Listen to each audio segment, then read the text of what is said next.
So you thought it through, you're ready, you're excited. You're going to be the private equity kingpin.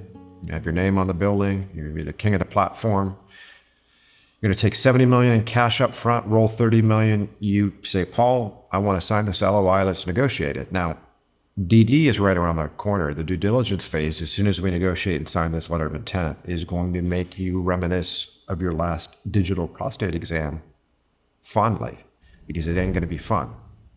But we take out the LOI and we're going to mark it up and do our final negotiations. And the LOIs from these private equity firms are pretty typical.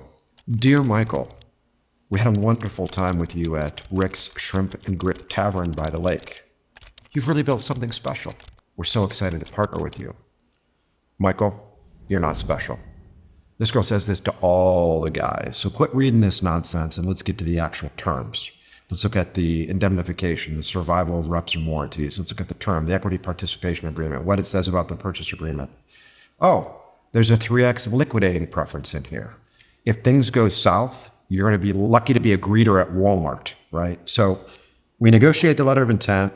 We ultimately sign it. Now, at some point in a future episode, I will go through deal terms in excruciating detail. It's too much for today. So we've signed the letter of intent. We start due diligence. And from a private equity perspective, due diligence can sometimes be a little bit more complicated than a strategic. You know, a strategic acquirer in your industry, again, will understand your business. They know the shorthand. Again, they don't need to know exactly how the widgets are made per se, because they're in the widget business and they get that. But the private equity guys will, of course, like to hire outside experts. And unfortunately, they're going to end up hiring a lot of people who you think are buffoons, people who can't keep jobs elsewhere. A lot of, in my own personal experience, like a lot of the operating partners at these private equity firms are guys that literally can't be employed in the industry. So they're always looking for a job and somebody refers them to this private equity firm. They're like, oh, I'm a private equity operating partner. It's like, yeah, you couldn't keep a job anywhere else, but here you are. But getting back to what we were saying, they will do operational diligence using outside consultants, people that you likely know and dislike.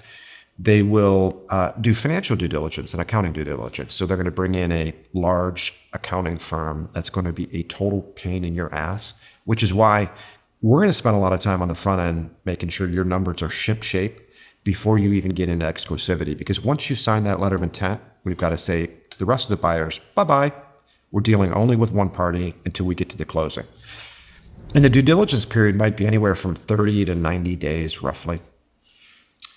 So they're doing operating diligence, they're doing financial and accounting due diligence, again, is the outside accounting firm looking through general ledgers. They want downloads of your Peachtree, QuickBooks, Sage, whatever you're using. They're looking through past audits, if you have that sort of stuff. They've got tax due diligence, right?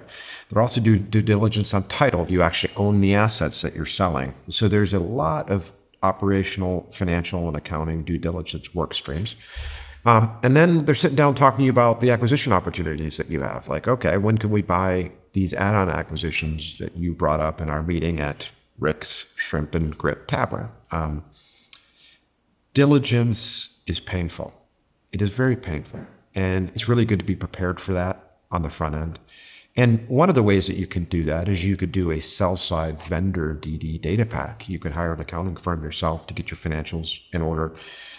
Typically for us over here at Potomac, we have our own transaction advisory team in-house. And I make sure my team goes through that to see if it passes muster before we actually get into DD with any acquirer.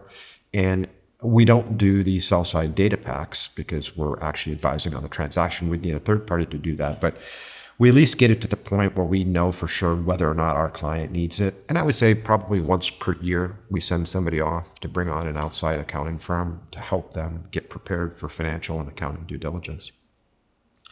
But as you're going through the documentation and the diligence phase, you're drafting the purchase agreement and the equity participation agreement. And the purchase agreement, it might be an asset purchase, it might be a stock purchase. It depends on how the transaction is structured.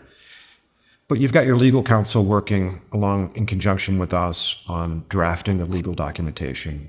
You're drafting the equity participation agreement because, again, now you're going to be a partner with this private equity firm. So there's a shareholder agreement that you're going to sign, and that's going to explain your rights and obligations as a shareholder. You know, document review, when you can see financial statements, what happens if things go south, for example.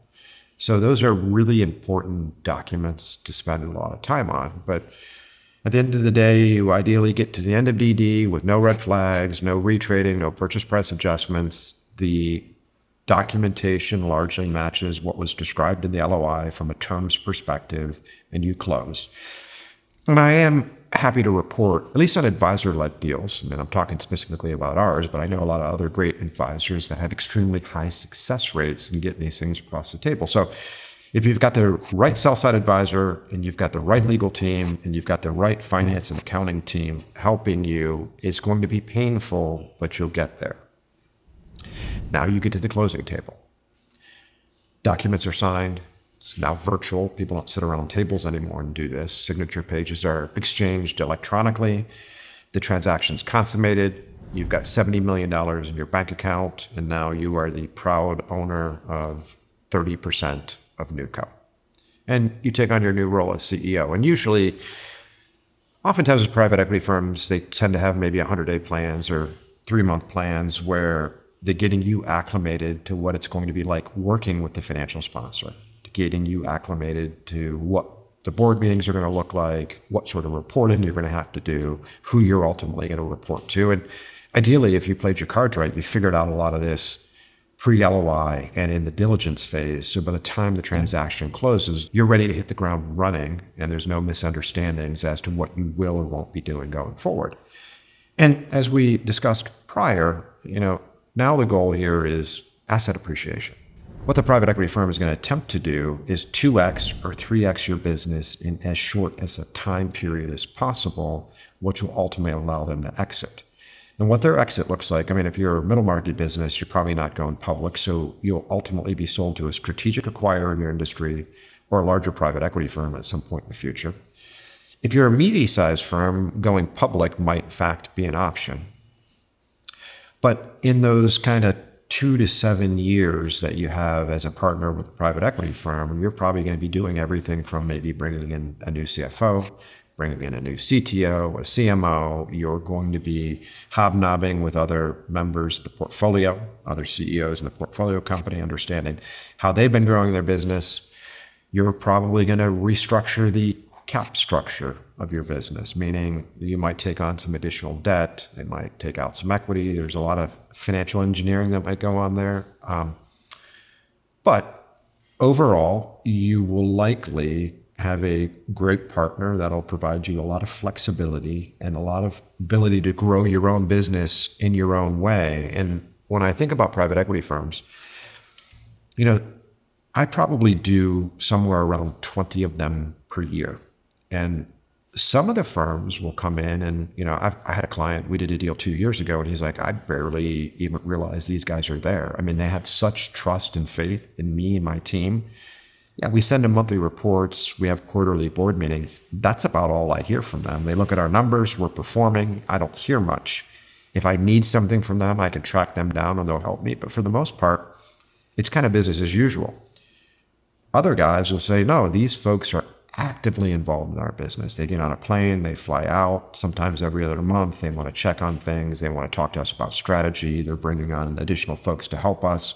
Some people like that, some people don't. Understanding the pedigree of the private equity firm that you want to deal with, I think will go a long way in helping you understand whether or not that's the right partner. And quite frankly, an easy way to do that is just pick up the phone and talk to the CEOs of the portfolio companies that they've already partnered with and ask questions like, hey, what's it like to work with these guys?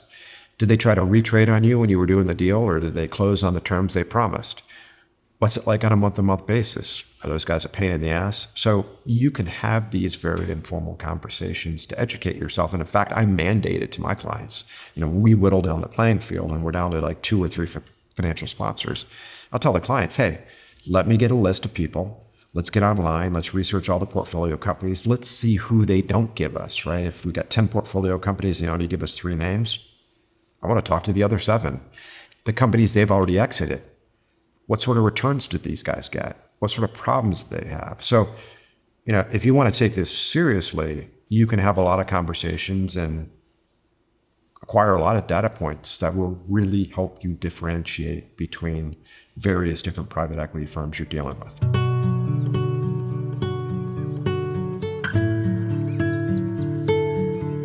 Now, I wanted to take this time to talk a little bit about some of the misconceptions I think I hear quite often. A lot of business owners think that private equity firms will come in and terrorize the company and lay off all the people and strip it. In my experience, that's really not been the case. I mean, maybe we saw this take place quite a bit back in the 1980s. But right now, private equity firms are acutely focused on growing these businesses, so you don't often see a lot of layoffs. You'll see some things that I think business owners are typically uncomfortable with. A lot of private equity firms will come in and raise pricing.